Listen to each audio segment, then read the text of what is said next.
Okay. Yes.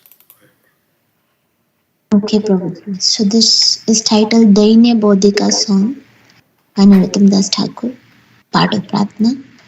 Hari Hari की मोरा करमति मंदा व्रजे राधा कृष्ण पदा ना भोजिनु तिलाधा ना भोजिनु रागेरा संबंधा हरि हरि की मोरा करमति मंदा स्वरूप सनातन रूपा रघुनाथ भट युगा भूगर्भशी जीवा लोकनाथा हि इहा सबार पाद पद्मा नासे विनुतिलाधा और किसे पूरी बेहक साधा कृष्णदास कविराज रसिका भक्त माझ यह कोइलो चैतन्य चरित गौर Govind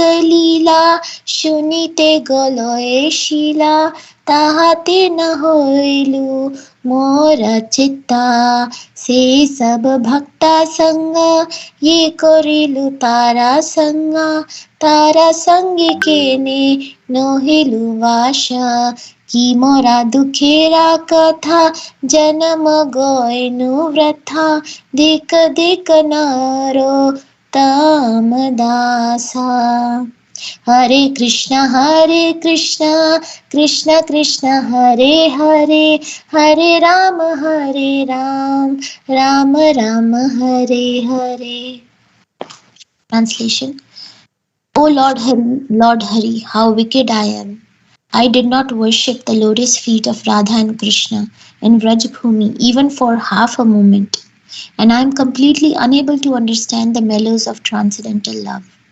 Even for half a moment, I did not worship the lotus feet of Sri Swarup Damodar Goswami, Srila Sanatan Goswami, Srila Rupa Goswami, Sri Raghunath Das Goswami, Sri Raghunath Bhatt Goswami, Sri Gopal Bhatt Goswami, Sri Bhugarbha Goswami, Srila Jiva Goswami, and Srila Lokanath Goswami.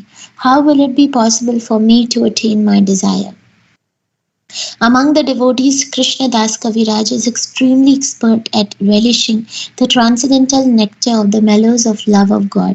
When the stones hear his Chaitanya Charitamrit and Govind Lilamrit, they begin to melt in ecstasy. In spite of this, I have no appreciation in my heart. Furthermore, I refuse even to associate with the friends and companions of these great souls. How sad is my tale, I have spent my life uselessly. Fie on Narottam Das. So Narottam Das Thakur is, in his Dainya Bhav, in humility, is saying that I have no love for Radha and Krishna. I have no love for their pastimes. My heart doesn't melt in after hearing the pastimes.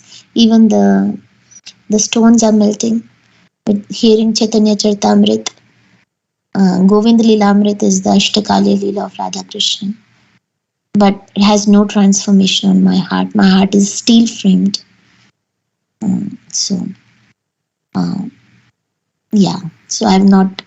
have not worshipped Radha and Krishna even for half a moment. Okay, so the pastime for today is one day Sri Krishna, he sent a message to Radharani to meet him at Sanket. However, on the way to Sanket, Krishna met with Padma, who is the maid servant of Chandravali, who is the competitor Gopi. Padma Sakhi came in front of Krishna with great ecstasy and blocked his path, saying, Krishna, you are very cruel.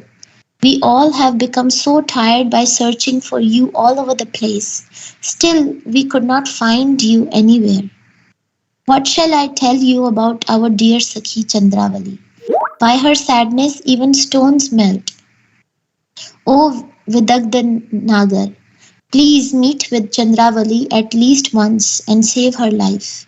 If you say that you do not have time now, then I will not let you proceed one step further. So there are gopis, of Chandravali and gopis of Radharani. They are on the different sides, and Padma is the Gopi of Chandravali's group, and she's a servant, of Chandravali, and she wants, in one way or the other, she wants to bring Krishna to Chandravali so that Chandravali is pleased. Most clever Sri Govind thought, if I say I have no time, then Padma will not let me go so easily. So he smiled and said, O Padme, I am always happy at the thought of the beautiful form of Devi Chandravali. In these three worlds, there is no one who is so dear to me as Chandravali. My heart cries as soon as I hear her name. When will I see that Chandravali? Padme, I should of course go with you now, but I have one royal invitation from Maharaj Vrishbhanu. Thus I am in great trouble. Not only that, but since this morning Maharaj's servant has been coming to my house again and again to call me. So right now you must let me attend this appointment with Subal. Later I will come and meet with your dear Sakhi Chandravali. Please pacify Chandravali by informing her of my eagerness to meet with her. So Krishna is very nice with his words. He's trying to appease Padma for the time being, and he's saying that there is no one in the three worlds who is more dear to me as Chandravali. So Krishna has that art of flattering others.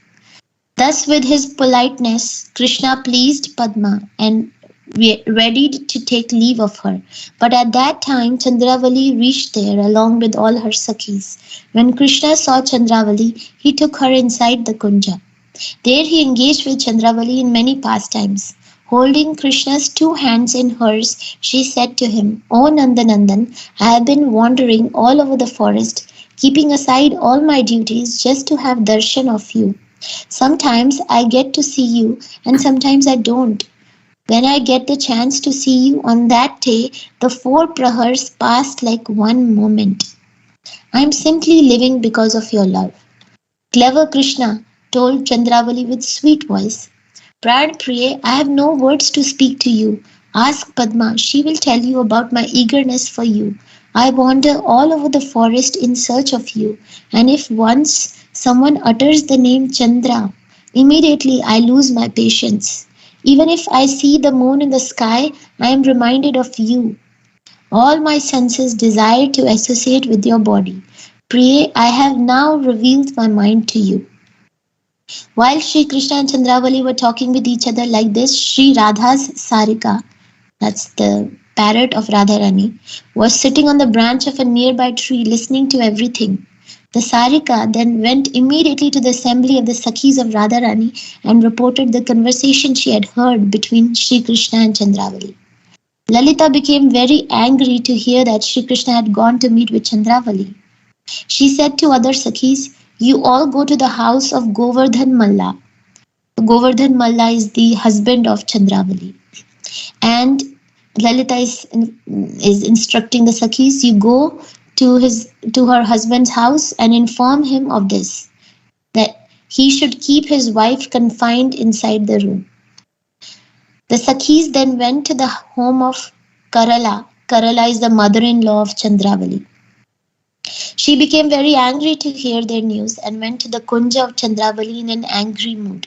Padma saw the old lady approaching from a distance and became very scared. When she informed Chandravali about the arrival of Karala, immediately Chandravali fainted in fear.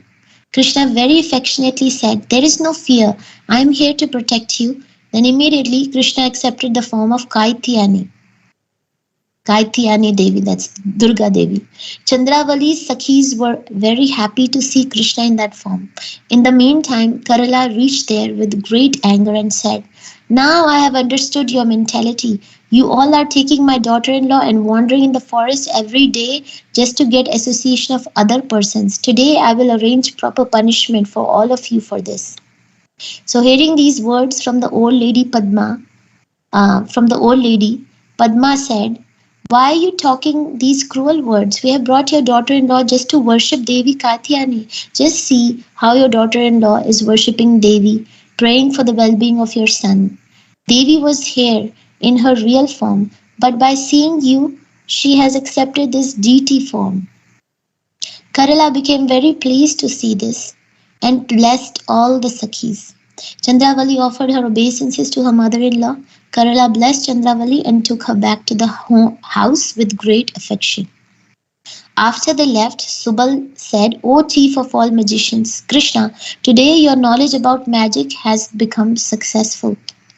Krishna laughed and then they proceeded along with Subal towards the kunja of Radharani. From afar, Radharani could see Krishna approaching and turned her face away. She was filled with sadness.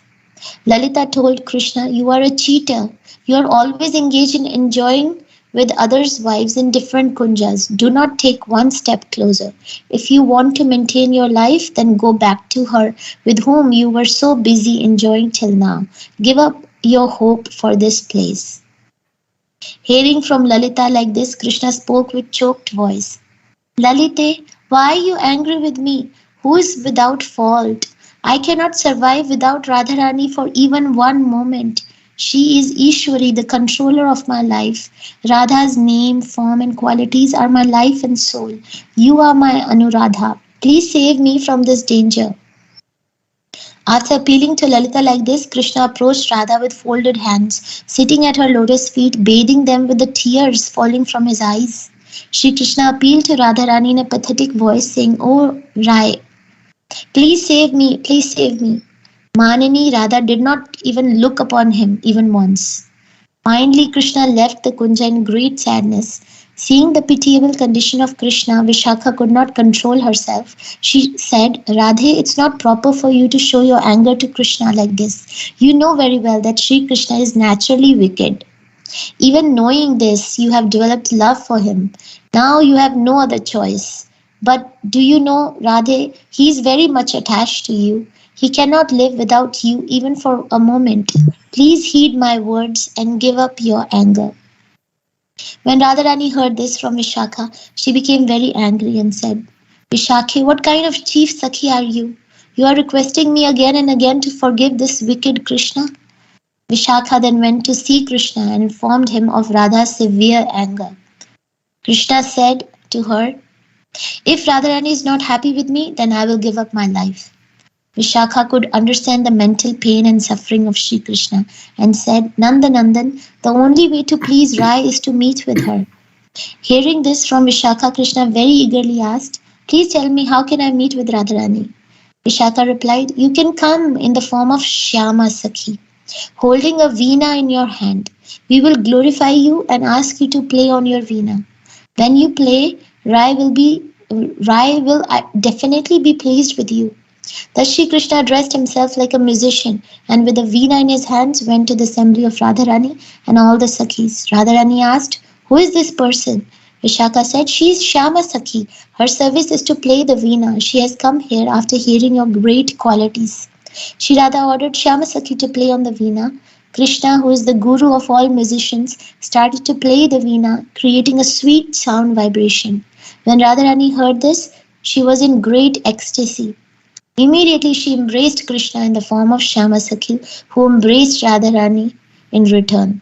Seeing this, all the Sakhis started to call out Jai Jai. In this way, Radha's man vanished. This pastime took place in Mangad, which is a village in Barsana.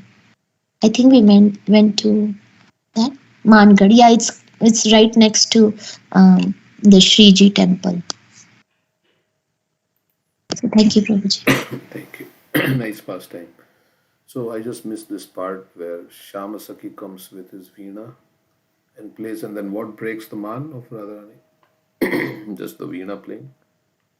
No, her heart melts seeing her music and she embraces Shama Sakhi Oh, and just the touch of Krishna makes her forget her mom. okay. It's like in the boat pastime also, right? Correct. So again, Krishna becomes Katyayani here. He became Kali before, right? And Gauri Devi also. Katyayani. Chandravan. Okay.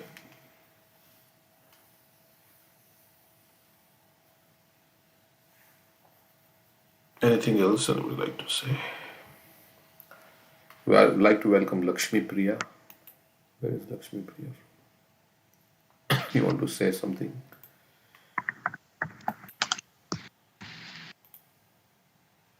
We met Lakshmi Priya in the temple, Okay, I see. yeah, in during lunch.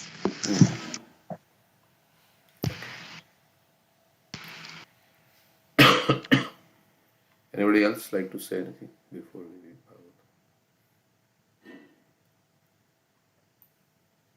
Shrikant is back. Hare Krishna, Shrikant.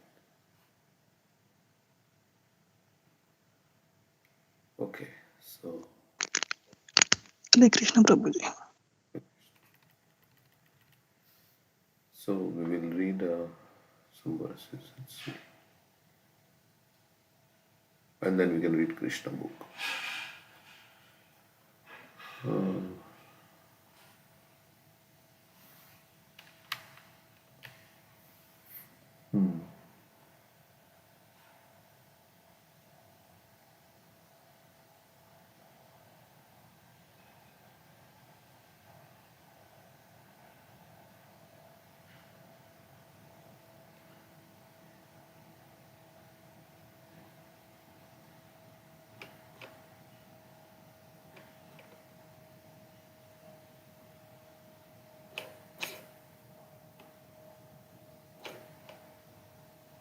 Just trying to find time factor.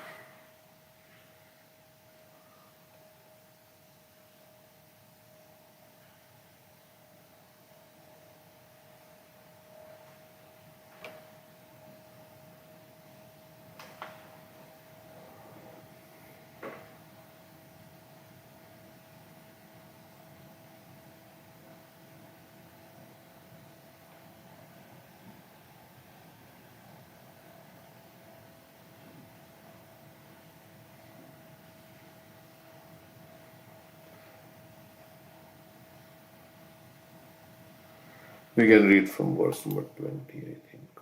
Uh, yeah. Thus, after manifesting variegatedness, the effulgent Mahat Tattva, which contains all the universes within itself, which is the root of all cosmic manifestation, and which is not destroyed at the time of annihilation, swallows the darkness that covered the effulgence at the time of dissolution.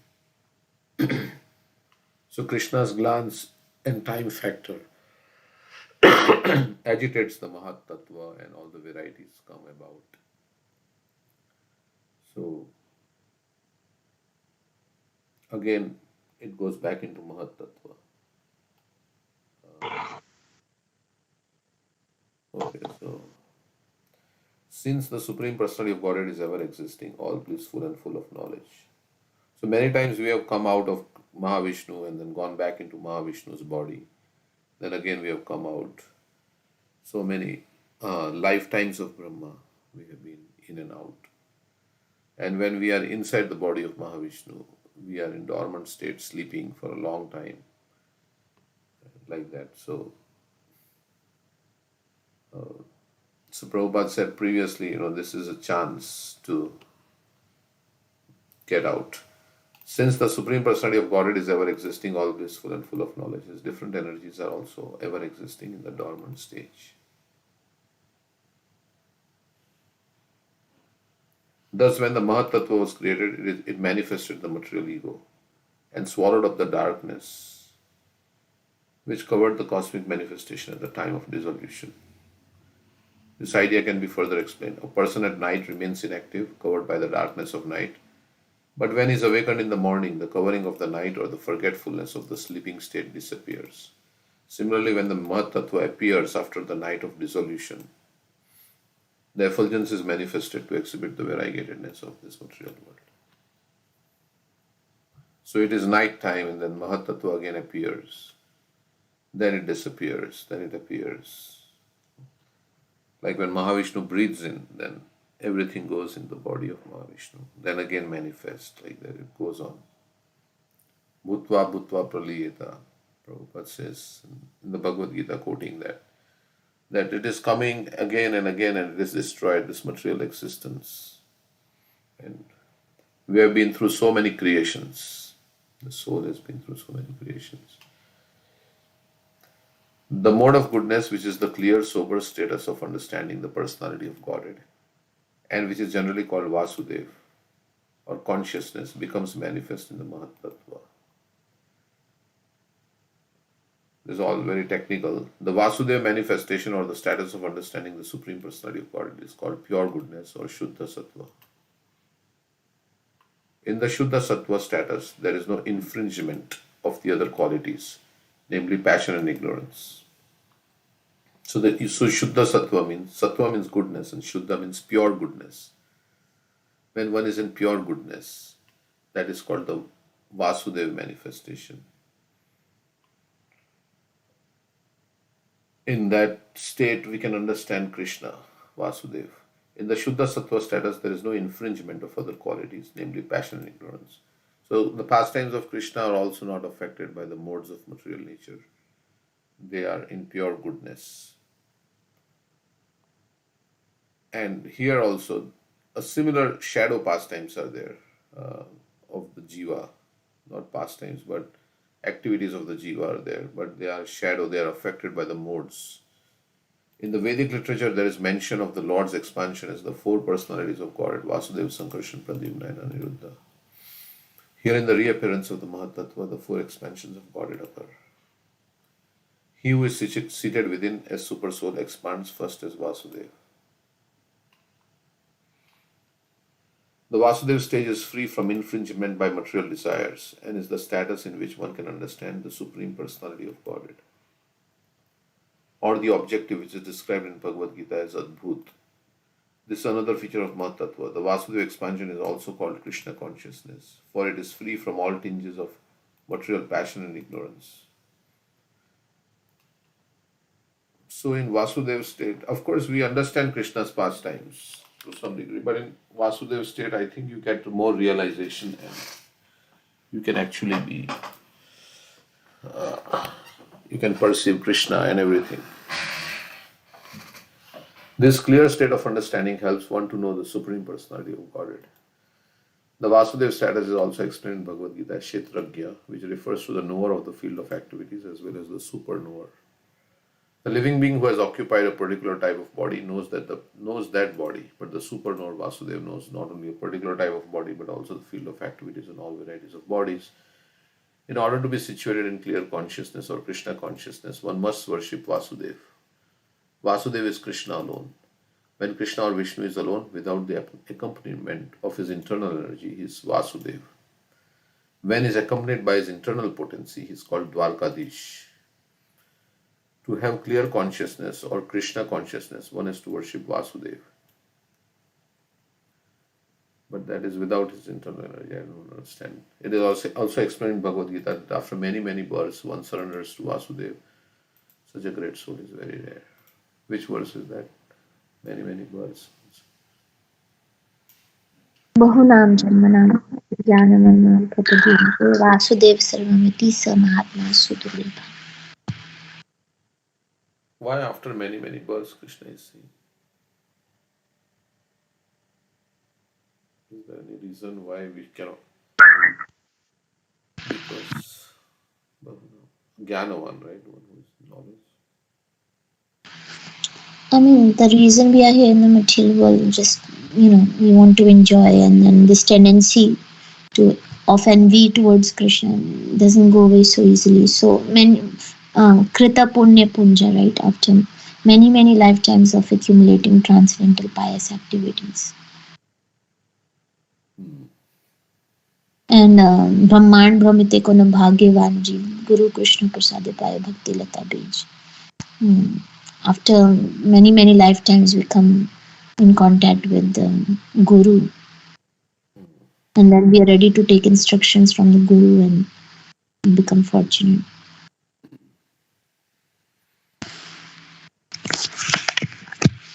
Yeah, but do we generally, what does Prabhupada say about surrender also? You have to wait for many lifetimes? Or? He says that you can surrender in a moment, but we have already waited for many lifetimes to come to this point of coming in contact with Srila Prabhupada and Bhagavatam. So now we can surrender in a moment. To come to this point, yes, we are like Nitya Baddhas. We have been through so many lifetimes. And now, any lifetime you can surrender. So already we are Nitya Baddha. Right. So what Now is we the should diff? think that millions of lifetimes we have spent already wandering up and down. So what is the difficulty in surrendering, and what does surrender mean? So there is a definition of surrender. Anukule sa sankalpa pratikule sa varjanam. Raksheshititi vishwas gopatritve varanam tatha atmaniksheta karpani sadvidhi sharanagati. So Anukule sa sankalpa means doing things that are favorable for Krishna consciousness. And following the instructions properly. Utsaha nishchaya dharya, act of instruction. Associating with the devotees, enthusiastically performing bhakti, having patience and confidence, following the regulative principles, following the footsteps of previous acharyas. And then pratikula savarjana means that should give up those things that are unfavorable for Krishna consciousness, like atyahara priyasascha prajalpaniyamagraha.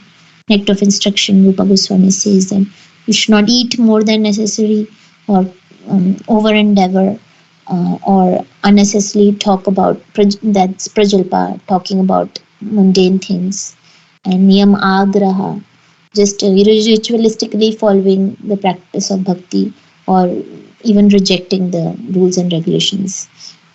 Jana sangasa, associating with materialists, and lolyam, being greedy. So that's Pratikula Savarjanam. Rakshetiti Vishwasa means having full faith that Krishna will protect me. Gopatritve Varnam Tatha means having full faith that Krishna will maintain me. And Atmanikshepa Karpane. Atmanikshepa means surrendering our body, our mind, our words to Krishna. And Karpane means humility. Humility, as you said yesterday, one who is not anxious of having the satisfaction of being honored by others. And humility also means that nothing can protect me, nothing can save me except for Krishna's mercy. So so these are the 6 limbs of surrender. So what is stopping us from surrendering is our enjoying mentality and our envy towards Krishna. We want to be the enjoyer, basically. So how can we rectify? We need spiritual strength, mercy from Lord Nityananda, mercy from Guru Tattva. Just stick to the instructions that they give us and be in the association of those who are determined and understand the miseries of material life. So one who is pessimistic about about the miseries of material life, then otherwise he has no impetus in advancement in spiritual. So understand that this is dukhalyam, there is no happiness in the material world. And I will be very joyful when I am serving Radha and Krishna in the spiritual world as well as in the material world. Whenever I'm serving them, I'm surrendered to them, and I will be very joyful. Everybody is looking for happiness. I'll be very happy in serving them. Others can add also. What is stopping us from surrendering?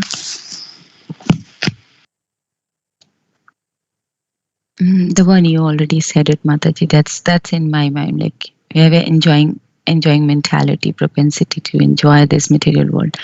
Other thing is that when we convince like that we are very tiny, there are many things which is beyond our control. We cannot control things, and Krishna is the only thing who can protect us, as you already said, and he is a controller. When we convince like that, we said like he is the enjoyer, he is the controller. And we have seen in our life also there are many things which is our beyond control. Even we can feel the pain, but we can't do anything. So when the conviction comes, and then we become humble and we become surrender to the Lord.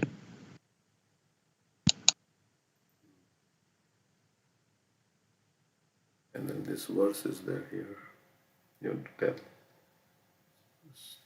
Yeah, Sanat Kumari says to Prithu Maharaj, what is the greatest obstruction?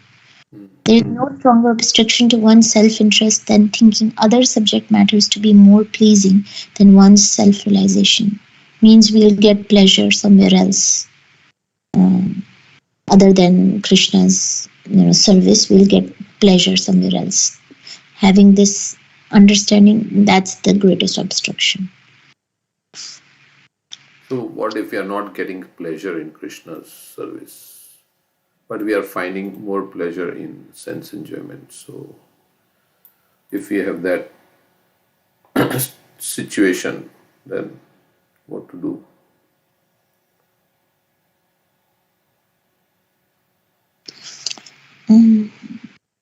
Well, yeah, I think we should associate with those devotees who are getting pleasure. That's infectious. The association with devotees is infectious. We will start to get the same bhav. We should hear more Hari Katha from the pure devotees. Ashranvatam Swakatha Krishna Pune Shravana Kirtana Hridayantastuya Padrani Vidunati Suratsatam. It all starts with Shravanam. It will remove all the anarthas, abhadras from our hearts. And as soon as I mean that's my experience. That when we as soon as started doing devotional service and chanting the holy name, we want. I mean, if in any case, if you wanted to enjoy the material things, but somewhere it's always in the mind that doesn't feel like a complete happiness is there. If you do is feel like that, oh, I don't feel like that much pleasure in doing things or whatever these things. So if we do devotional services, I think it's the effect that we can't enjoy those things. We always, your mind pull you back to the uh, you know the temple and association with the devotees and hearing Krishna Katha, and maybe that time we can differentiate that, oh, I can feel a kind of peace by hearing or by in association with devotees, and doing our regular devotional process, regular chanting or the process. I mean, I don't feel like if someone is started doing devotional service, you can't feel the enjoyment fully in the material world. Yeah, because like they say about the mafia, you know now so much that you can't enjoy. Correct?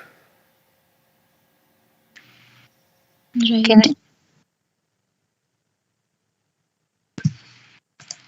Yeah, Preeti, go ahead. no, I was saying, can you share something? If the just few minutes, then I just wanna read something. Um, it's I think it's many things. It's just kind of realization. So, on the day I die, a lot will happen. A lot will change. The world will be busy. On the day I die, all the important appointments I made will be left unattended. The many plans I had yet to complete will remain forever undone. The calendar that ruled so many of my days will now be irrelevant to me. All the material things all the material things I so chased and guarded and treasured will be left in the hands of others to take care for or to discard. The words of my critics which so burdened me will cease to sting or capture anymore. They will be unable to touch me. The arguments I believed I would won here will not serve me or bring me any satisfaction or solace. All my noisy incoming notifications and texts and calls will go unanswered. Their great urgency will be quieted. My many nagging regrets will all be resigned to the past, where they should have always been anyway. Every superficial worry about my body that I have ever labored over, like we can say anything like frown lines, hair lines, will etc. will all fade away. My carefully crafted image, the one I worked so hard to shape for others here, will be left to them to complete anyway. The sterling reputation I once struggled to greatly to maintain will be of little concern for me anymore.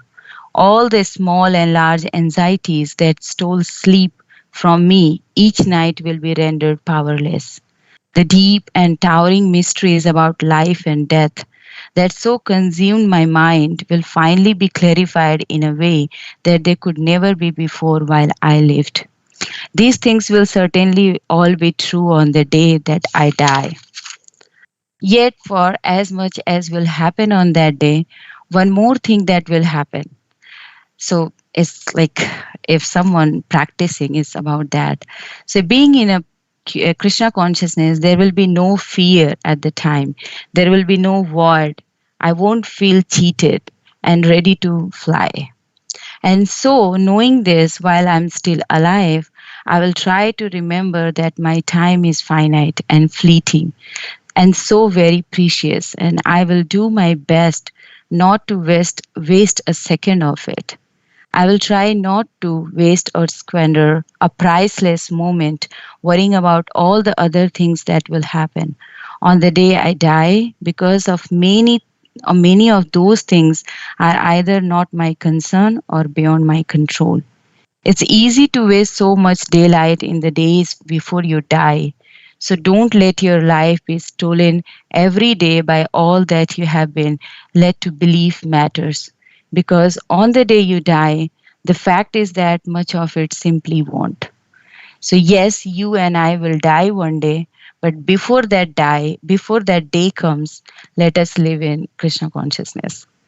So it's like that. I was thinking, I heard many in my actually in my family that to in cancer diseases. So I was thinking that everybody is dying, and every day is like, each passing day and night is like every sunset. I think a few days back you ran a class from Sadhu Sangha where Radha Swami was saying that sunset is beautiful, but every sunset we passed one day, and that day we are going closer to the death. So before then, of course, we don't know how much lifetime we have, and there are many things we are. As you're talking about surrender, that's why I'm saying this. We know that death will come. We know that everything which is important nowadays, from today, every so many things feels like that I'm occupied with many responsibilities. But that day, that moment when I'm gonna die, when I will die, it's everything will become. Uh, it's nothing matter to me. It's become zero, null, void. So it's better to whatever time I left, whatever time I have, every single moment I have to spend in Krishna consciousness. That will actually uh, gives gives the world, gives the relation, gives the association of Krishna, where there will be no pain, no cheating, no. There will be only happiness. There will be only joy only is there. And as Mataji was saying, and everybody is like, everybody is seeking happiness. Then why don't we go that happiness which is permanent? There will be no like somebody can leave me. I will be alone or like that. There will be no loneliness. There will be no breaking heart like that. So yes, Prabhuji. Thank you. Nice. Where is this article from? I read one time. I read a book, Prabhuji. I think it's. I I wrote this. I mean, from the book some time back. Thank you for sharing that. It really inspires kind of detachment. Then we have something in the chat. She say, Yeah. Prabhupada also says something similar hmm, um, about not wasting time. He's saying that our duration of life is measured and no one is able to enhance it even by a second against the scheduled time ordained by the Supreme Will. Such valuable time, especially for the human being, should be cautiously spent because even a second passed away imperceptibly cannot be replaced, even in exchange of thousands of gold coins amassed by hard labor. Every second of human life is meant for making an ultimate solution to the problems of life. That is the repetition of birth and death and revolving in the cycle of 8.4 million different species of life. The material body, which is subject to birth and death, disease and old age, is the cause of all sufferings of the living beings. Otherwise, the living being is eternal, he is never born, nor does he ever die. Foolish persons forget this problem. They do not know at all how to solve the problems of life, but become engrossed in temporary family affairs, not knowing that eternal time is passing away imperceptibly and that their measured duration of life is diminishing every second without any solution to the big problem, namely the repetition of birth and death, disease and old age. This is called illusion. So we are engrossed in small problems, adi bhautik, adi devik, adi atmik, and so many things that we consider very significant. We spend so much time on and our mind on thinking about. But actually, the main problem that we should be solving is this repetition of birth, death, old age, and disease.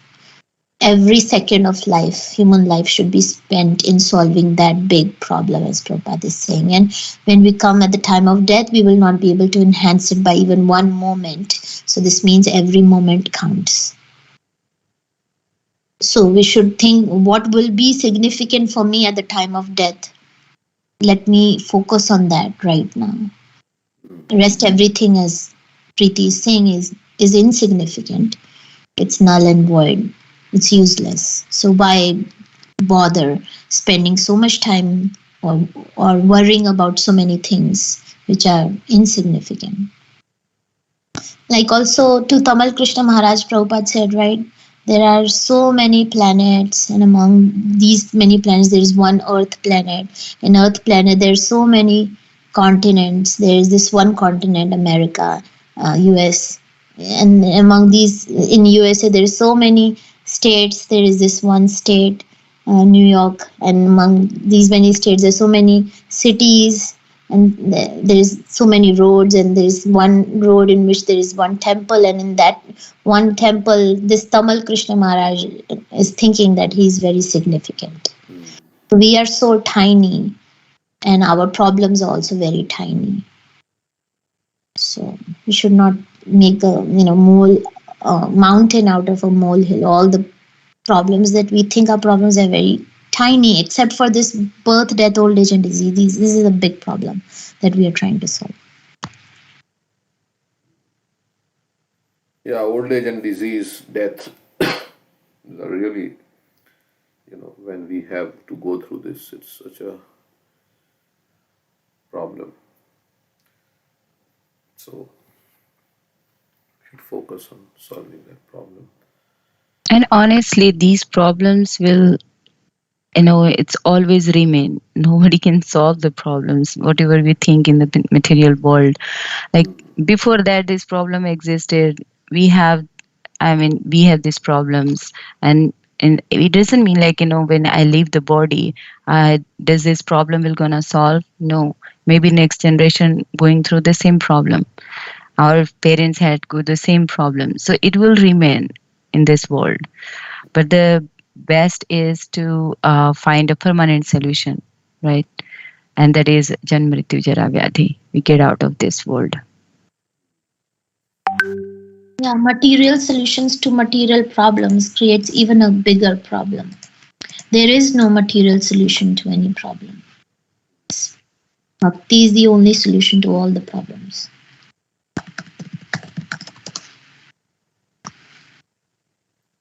Thank you for sharing. yeah, the day we pass away, it's all insignificant to us because we've gone. So our reputation, our small problems that we had, and anything else, the world will go on. Sometimes I think, in 50 years, so many of us will not be there. I mean, in this body, and will all be gone. We will not know anybody. Like all the devotees that we know, everything will change. And yeah, as if we have completely forgotten all these people whom we know. So, so it's like that. If you think that the house we may stay on, but I will not be in the house. Somebody else will be there. Who will be there? You don't know. So everything will be there, but I will not. And last life also we had something that we don't remember anything. This will be also forgotten. And life after life, so many lives are going, so many lives have gone by, and we have had so many different situations and so many things. We considered them very significant at that time, but they all became insignificant. We left the body. So this is how.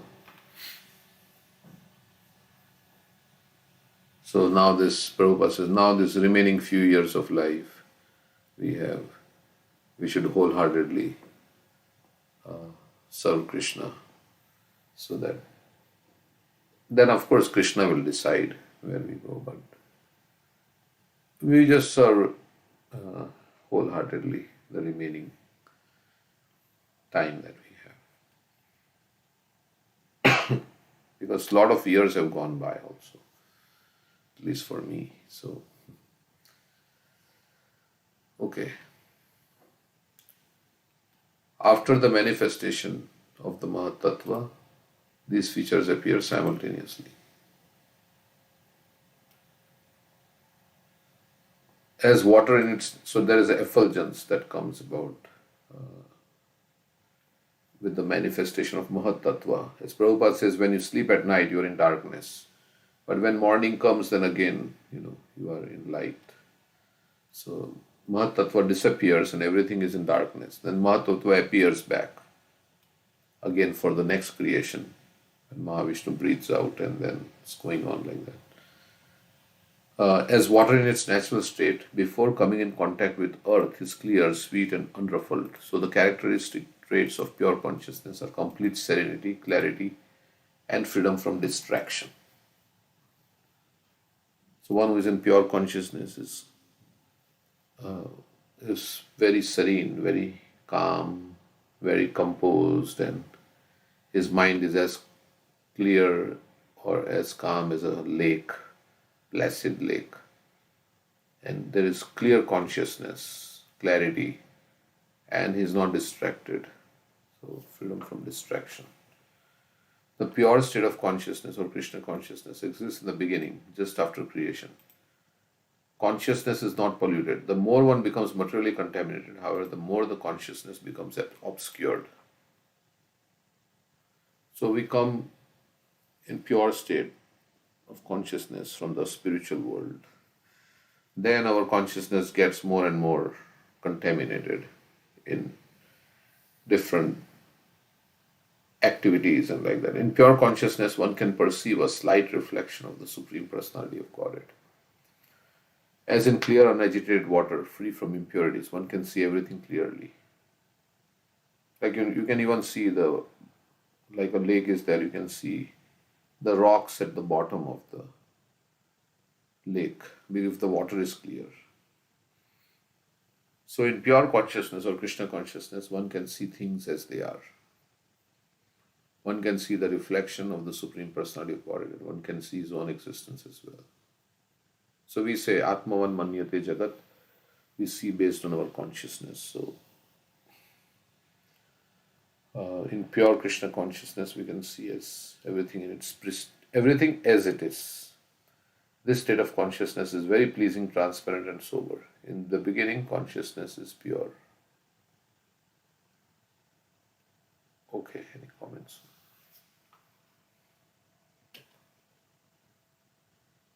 The material ego springs up from the Mahat Tattva, which evolved from the Lord's own energy.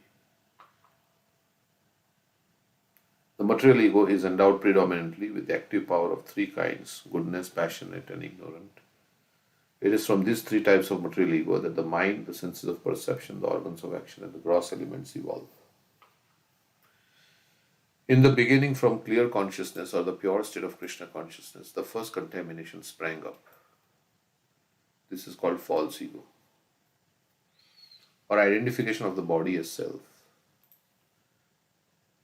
As soon as you identify the body with self with the body, that's the beginning, Prabhupada says, of every other contamination.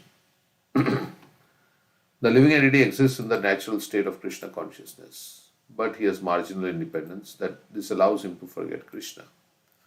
Originally, pure Krishna consciousness exists, but because of the misuse of marginal independence, there is chance of forgetting Krishna.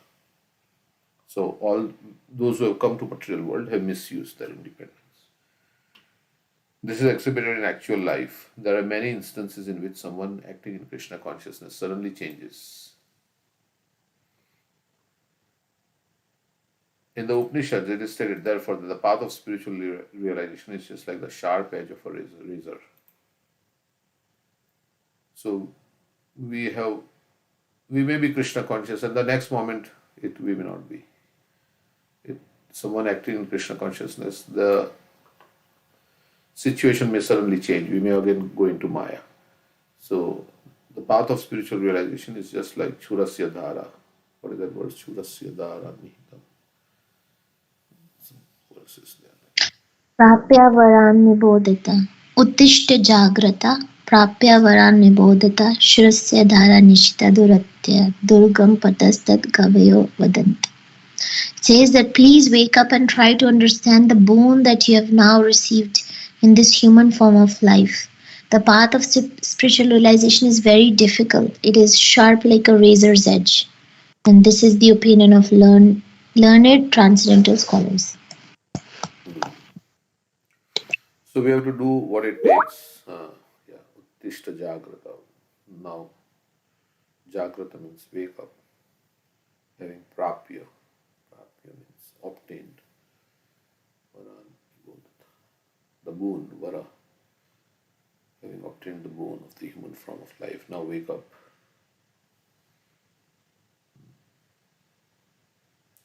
Nibodhata Shurasya Dhara Nishita. Okay, so that's what Prabhupada is saying here. So we have to save ourselves. Now we have got, by taking help from Guru Sadhu Shastra like that. One shaves his cheeks with a sharp razor very nicely. But as soon as his attention is diverted from the activity, he immediately cuts his cheek because he mishandles the razor. Not only one must come to the stage of pure Krishna consciousness, but one must be also very careful. So we have to be very cautious also. And any inattentiveness or carelessness may cause fall down. This fall down is due to false ego, the false identification with the body. From the pure state of pure consciousness, from the status of pure consciousness, the false ego is born because of misuse of independence. So, false ego has to be there, or it arises when you misuse your independence, because now you have to be the controller and the enjoyer. So, false ego makes you feel like that. So, that has to be there whenever you misuse your independence of having loving relationship with God. We cannot argue about why false ego arises from pure consciousness. So consciousness is pure, then how false ego arises? So says we cannot. Factually, there is always the chance that this will happen. Therefore, one has to be very careful. So that even in spiritual life, false ego can come about. And false ego makes you think that I'm the controller, I'm the enjoyer. I'm not the servant, but I'm the everything about I am, everything revolves around me. I am the center. So Like yesterday, Raj Bihari was saying up that song Govinda, right? What is that? देवा हो देवा गणपति तुमसे बढ़कर कौन Con, और yeah. तेरे भक्त जनों में हमसे हमसे बढ़कर बढ़कर कौन. कौन? Yeah, और तेरे भक्त जनों में हमसे बढ़कर कौन? So we can think like, as I am the best person, and that thing can come even in devotional service. Like I'm the best devotee, and false ego is the basic principle for all material activities. So it centers about us, and false ego means, as you're saying, I'm the center. Like I'm so many planets are there, but I'm thinking I'm the center of the. Like Giriraj Maharaj was saying, I am the hero, and everybody else is supporting cast. So false ego is the basic principle for all material activities, which are executed in the modes of material nature. Actually, if we serve Krishna, Krishna will make us the hero. So, in the sense that Krishna will uh, give higher position to his devotee. Like he made Sudama the hero, right, by washing his feet, and he made Arjuna the hero by driving his chariot. So, and he also gave the credit to Arjun. So, Krishna will, like we say, Ebe Jasha Gushuk Tribhuvan, may your fame spread. So, Krishna makes his devotees famous. So, that's how it is. So, but of course, devotee doesn't knows that this name fame. Of course, in Ramananda Rai Sandvad, it is said that, right, what is the greatest fame? The greatest fame is to be some A devotee of Krishna. Devotees of Krishna are the most famous. most famous. A devotee doesn't want to become famous. But as Prabhupada says, Krishna reserved the credit, Lord Chaitanya reserved the credit for me in his humility, he said. He wanted to make. So those who are selfless, those who are pure in heart, Krishna likes to make them famous. And of course, yesterday also Prabhu was saying, what is our fame? Maybe some people know in Columbus, some people know, but we are not all famous. Narendra Modi is very famous in India, he has so many. But in America, he is not so famous like that. So even that fame may not be like all pervading, especially in the material world. Devotees generally don't become very famous. I mean, everybody doesn't recognize because everybody is inimical to Krishna consciousness in this material world. So naturally, the devotees may not be appreciated to that degree because not everybody appreciates Krishna consciousness. So those who spread Krishna consciousness, why would they appreciate that those people? Because they don't appreciate Krishna consciousness itself. So fame also can be very limited to certain community and like that. So there are so many people in this world, right? But how many people know Srila Prabhupada or are compared to the whole population of Earth? So it's a small fraction. But maybe as time goes on and everything will collapse, Prabhupada said that history will recognize this Krishna consciousness movement as something that changed the course of the world. So maybe as time progresses, there'll be some war happening, people will not have anything to eat, and they will realize their mistake. When there is extreme situation and like that, then there is more chance of becoming God conscious. So there's a golden period also in Kali Yuga. So maybe at that time, Prabhupada's glory will be known more and more. So how it changed the world. False ego is the basic principle for all material activities, which are executed in the modes of material nature. So I am the enjoyer, so we execute our activities for our own enjoyment. As soon as one deviates from pure Krishna consciousness, he increases his entanglement in material reaction. Yesterday he was saying that when there is envy of the Lord, then there is less faith. When there is less faith, in the injunctions of the Lord, then one becomes entangled in the fruitive activities, in the karmic reactions. So, because of our envy of the Lord, we are entangled. Because we are not working for Krishna, we are working for ourselves. And Bhagavad Gita, Krishna says, Yagna arthat karmanonyatra lokoyam karma bandhana. If you don't work for Vishnu, then work will cause bondage in this material world. So, and we are not working for Krishna because of false ego. I want to be the enjoyer. So that's why.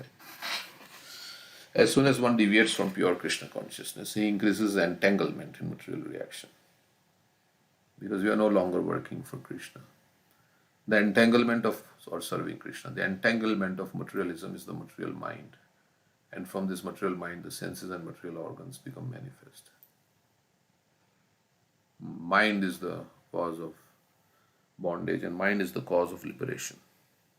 In Bhagavad Gita, Krishna is saying, mind can be the greatest friend or the greatest enemy. One who has controlled his mind is the greatest of his friends.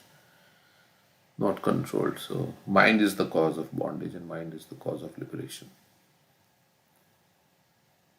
So, okay.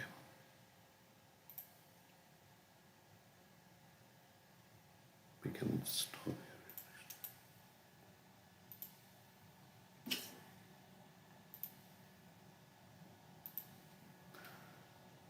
So, mind is generally uncontrolled and we have to control the mind by placing it at the lotus feet of Krishna. In Krishna's service, only mind can be controlled. Prabhupada says the turbulent mind can be controlled by chanting Hare Krishna in all humility. Something like that. Easiest way to control the mind is to chant Hare Krishna in all humility. It means engage in Krishna's service. And express our helplessness to Krishna. Humility means to express our helplessness to Krishna. Sansara kupe patito tyakade mohanda purne vishayapitapte.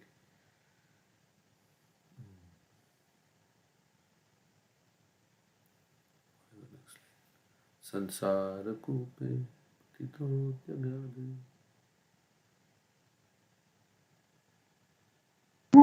मोहं दपूर्णे विषयाभितप्ते करावलम्बं मम देहि Vishnu Govind Damodar माधवेति. What is the meaning of that song? That I have fallen in the dark well of material life. I'm patitotyagade mohan vishayabhitapte. I'm tormented by my senses. And karavalambam mama dehi Vishnu, please give me your hands. Please give me your hand to uplift me from this well. O Govinda, O Damodar, O Madhav, O Vishnu. Please engage me in your service and save me, like that. Also, Bhuman Brahmami Vadameta Vadasi Yogam. Prahlad Maharaj also says like that. O Narsinghadev, please engage me in your service and save me. Please instruct me in your devotional service and follow your instructions. Please give me the strength to follow your instructions. Save me from this. Extend your... So, yeah, sooner or later, we are in this material existence. All the miseries are going to come. You cannot expect that in being in the ocean and not become wet. So if others are having miseries right now and we don't have, we need to just as time goes on, it will come for us also. So it is coming, knowing that it is coming, then we should cry to Krishna.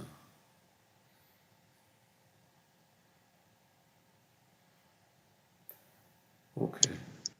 A similar verse is also in the 11th canto, right? Samsara kupe patitam vishair. Is that says that verse is saying that like the living entity's intelligence is stolen away by the activities of the sense gratification, and they are fallen into the dark well of material existence. And you say that and within that well, uh, they are seized by the deadly serpent of time. Oh, that's a verse, yeah.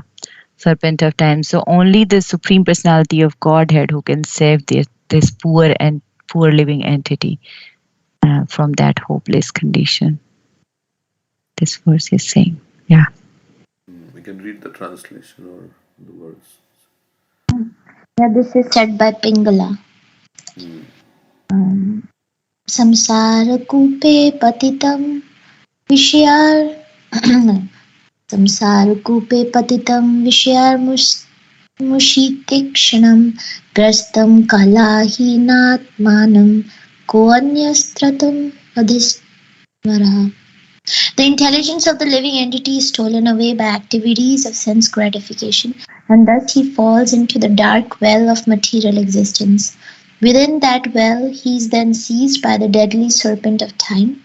Who else but the Supreme Personality of Godhead could save the poor living entity from such a hopeless condition?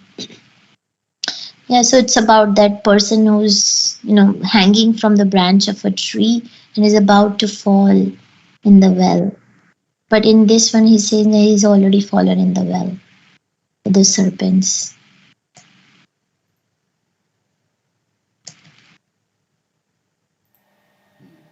Thank you. Okay. Yeah, we have fallen this well already. Material existence means you're already in the well. The material existence, the cycle of birth and death. So, okay. Let's read about Rukmini's for some time.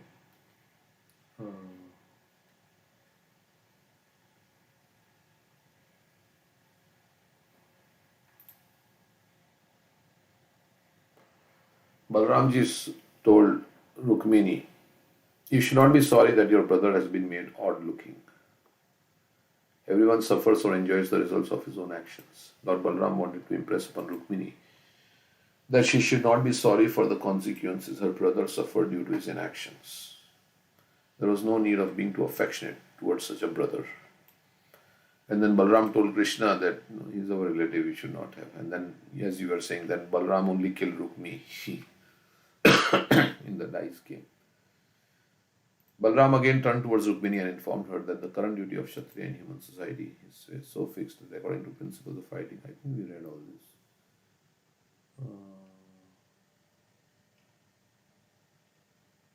Okay, we'll go ahead.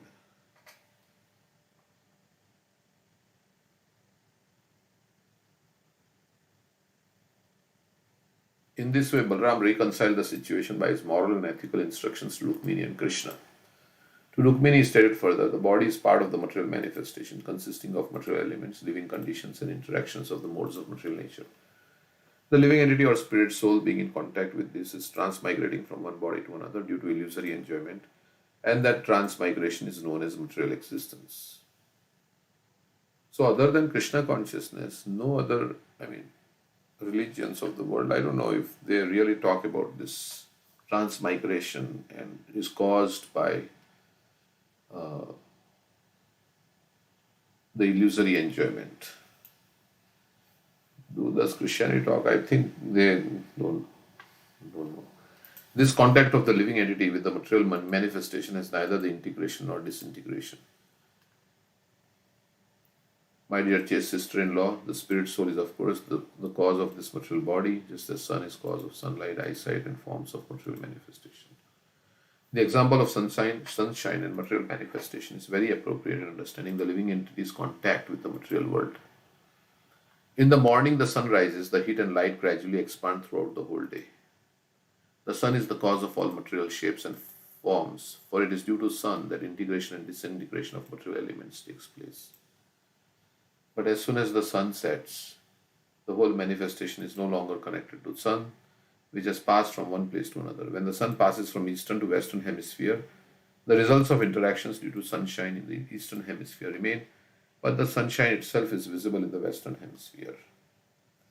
Similarly, the living entity accepts or produces different bodies or different body relationships in a particular circumstance. But as soon as he gives up the present body and accepts another, he has nothing to do with the former body. Similarly, the living entity has nothing to do with the next body he accepts. He is always free from the contact of this bodily contamination. Therefore, continued Balram, the appearance and disappearance of the body have nothing to do with the living entity. Just as the waxing and waning of the moon have nothing to do with the moon. When the moon waxes, we falsely think that the moon is developing, and when it is wanes, we think that the moon is decreasing. Factually, the moon as it is always the same. It has nothing to do with such visible activities of waxing and waning. So body is growing, but it has nothing, like the soul is separate. So it's the same way. It appears to grow, it appears to get old and then die, but the soul has nothing to do in that. It's just accepting, and soul is not waxing and waning. Just as the moon is not waxing and waning. It appears like that. So Lord Balram continued, one's consciousness in material existence can be compared to sleeping and dreaming. When a man sleeps, he dreams of many non-factual happenings, and as a result of dreaming, he becomes subject to different kinds of distress and happiness. Similarly, when a person is in the dream of material consciousness, he suffers the effect of accepting a body and giving it up again in material existence.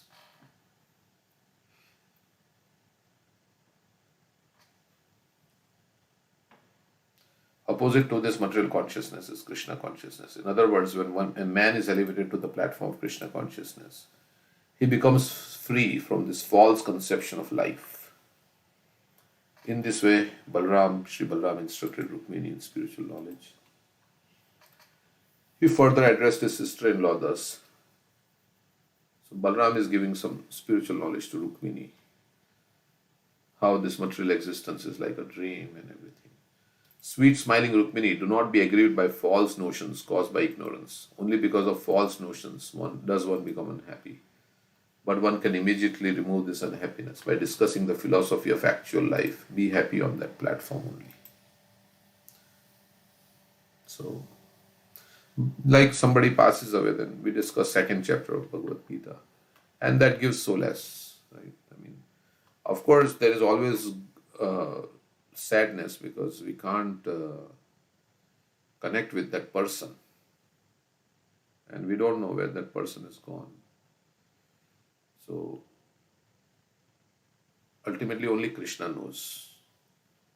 We can say, yeah, he led his life in Krishna consciousness, so he must have gone to a better destination. But where exactly Krishna sent him, where is he now? I cannot connect with him. So, but we know that the person is eternal and he has not died really. But the grief is because we can't connect with that person on the physical plane, maybe on the subtle plane sometimes the great souls connect.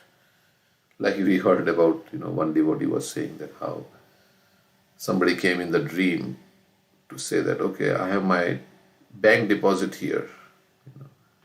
And when they went, they actually had the bank deposit. It was unknown to anybody in the family, only that person knew. So when that person passed away, he appeared in the dream of his wife and told him, this is where. So maybe the soul hovers around where his attachments are. And that's why in Vedic tradition you burn the body. Because we are attached to the body that we have lived in for so many years. So if you burn the body, maybe the soul will not become attached and go to the next destination. It's gone forever. But if the body is buried, then the soul thinks, oh, that's where I used to live.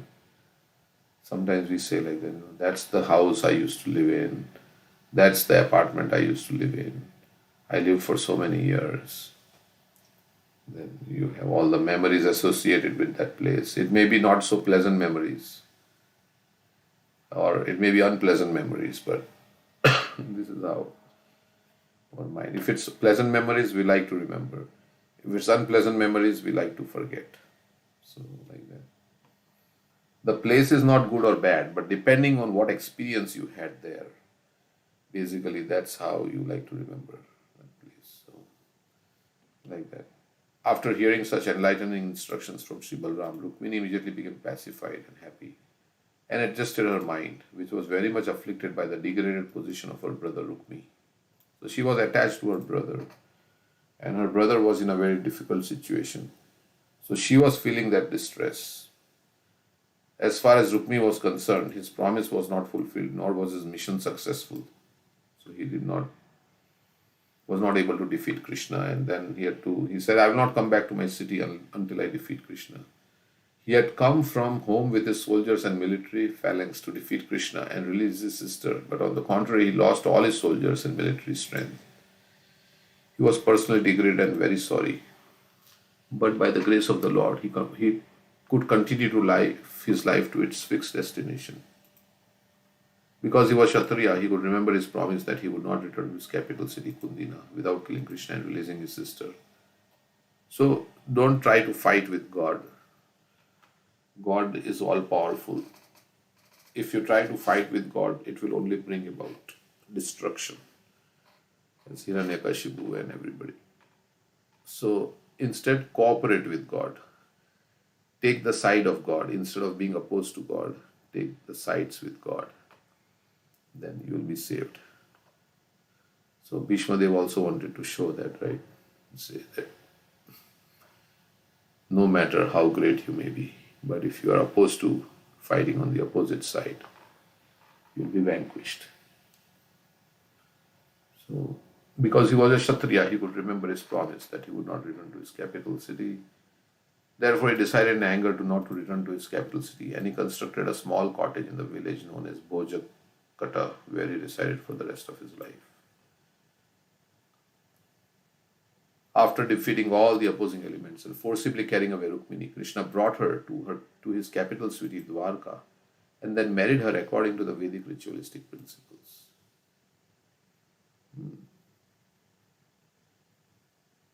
After this marriage, Krishna became the king of Yadus at Dwarka.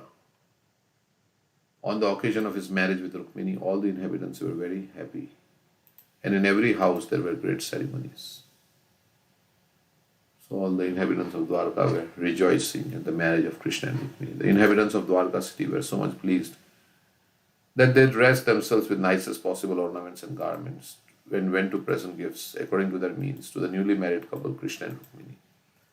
All houses of Yadupuri were decorated with flags, festoons and flowers, and each and every house had an extra gate specifically prepared for this occasion. And both sides of the gates were big water jugs filled with water. The whole city was made fragrant by the burning of fine incense, and at night there was illumination of thousands of lamps which decorated every building. The entire city appeared jubilant on the occasion of Lord Krishna's marriage with Rukmini. Everywhere in the city there were profuse decoration of banana trees and betel nut trees. These fruit trees are considered very auspicious in happy ceremonies. At the same time, there was an assembly of elephants who carried the respective kings of different friendly kingdoms. It is the habit of elephant that whenever he sees some small plants and trees, out of his sportive and frivolous nature, he uproots the trees and throws them hither and thither. The elephants assembled on this occasion also scattered the banana and betel trees, but in spite of such intoxicated action, the whole city, with trees thrown here and there, looked very nice. The friendly king of the Kurus and Pandavas were represented by Bhishma, Dhritarashtra, 5 Pandava brothers, King Drupad, King Santardhan, Rukmini's father, Bhishma. They all came for the wedding. Because of Krishna's kidnapping Rukmini, there was initially some misunderstanding between the two families. But Bhishma, the king of Vidarbha, being approached by Sri Balram and persuaded by many saintly persons, was induced to participate in the marriage of Krishna and Rukmini. So Bhishma came, father of Rukmini came. Although the incident of their kidnapping was not a very happy occurrence in the kingdom of Vidarbha, which is where Rukmini was staying, where she was kidnapped from and brought to Dwarka. Kidnapping was not an unusual affair among Kshatriyas. Kidnapping was in fact current in almost all their marriages. Anyway, King Bhishma was from the very beginning inclined to hand over his beautiful daughter to Krishna. So he was inclined in the beginning, then he changed his opinion because of Rukmi In other words, in one way or other, his purpose had been served, and so he was pleased to join the marriage ceremony, even though his eldest son was degraded in the fight. So even though Rukmini was insulted, still Bhishma came. He did not have any grudge against Krishna. He must have been devotee. He didn't think, oh, my son was, treated in this way by Krishna. It is mentioned in the Padma Puran that Maharaj Nanda and the cowherd boys of Vrindavan joined the marriage ceremony. Oh, so they came also. In the Padma Puran, it says Nanda Maharaj and Gopas came for the ceremony to Dwarka. Gopis will come. Gopis didn't come. It doesn't say Gopis came. Gopis, they are still in Vrindavan.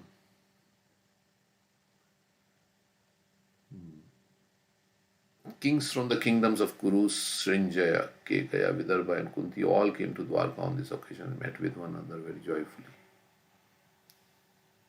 Gopis were waiting for Krishna to come back, I think. They were still not hoping Krishna. So many years had passed, right? I mean, how many years? When did Krishna marry Rukmini? I don't know what age he married. He left at around 10 years and some few months, something like that. Then, when he was married to Rukmini, many years must have passed. No. For 90 years he was in Dwarka, right? I think he was in Dwarka for 90 years. So may not be very old also. The story of Rukmini's being kidnapped by Krishna was poeticized, and professional readers recited it everywhere. All the assembled kings and their daughters especially were struck with wonder and very much pleased upon hearing the chivalrous activities of Krishna. In this way, all the visitors and all, as well as the inhabitants of Dwarka city, were joyful to see Krishna and Rukmini together. So in Vidarbha, everybody wanted to marry Rukmini. All the kings, they were thinking, if Rukmini could be our wife, so nice. But of course, it was decided that Shishupal would marry, but everybody wanted. But in Dwarka, they are very pleased to see Krishna and Rukmini together. In other words, the goddess of fortune was now united with the Supreme Lord, the maintainer of everyone, and thus all the people felt extremely jubilant.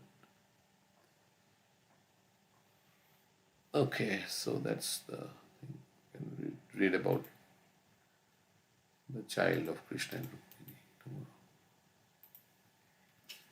Krishna book. Okay, anything else? I mean, Krishna kidnapping Rukmini, it was Rukmini's desire to be kidnapped. But the Kshatriyas, how they are saying that there is this Vedic custom of also this is Rakshas style wedding. Kshatriyas kidnapping woman, that doesn't look correct in Vedic terms.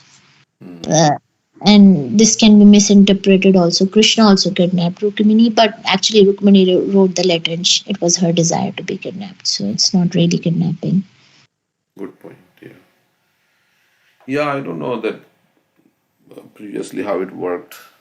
If the girl didn't desire to marry that person who was I think kidnapped. that happened with Bhishma, right? Bhishma stole 3 of the girls and then what's her Ambika, someone she cursed Bhishma. Amba, Ambika, and Ambalika, right? The 3. Right. Yeah. The 2 got married to the 2 what's the sons of Satyavati. Correct. Yeah, but she cursed Bhishma. Actually, they wanted to marry Bhishma, right? I think Amba. Yeah. She wanted to marry someone else, she like her beloved, Cha. but Bhishma kidnapped her and then told her that she can't be married to those 2 something, and she said, okay, you marry me because you kidnapped me, you have touched me, so now I can't go back. But then Bhishma said, I have taken the vow of celibacy, and she cursed him. Correct. That was wrong of Bhishma. Bhishma did this for his brothers or not brothers, Yeah, but for his brothers. for his brothers. Yeah, so correct.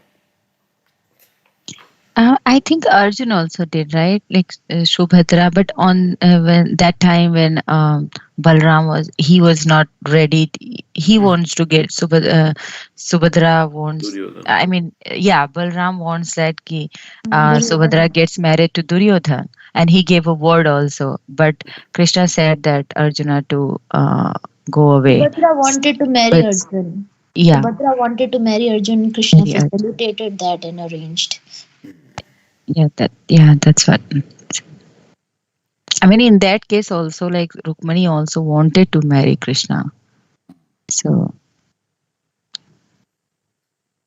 Okay, so it's 8:30 now, so we'll stop here. Thank you.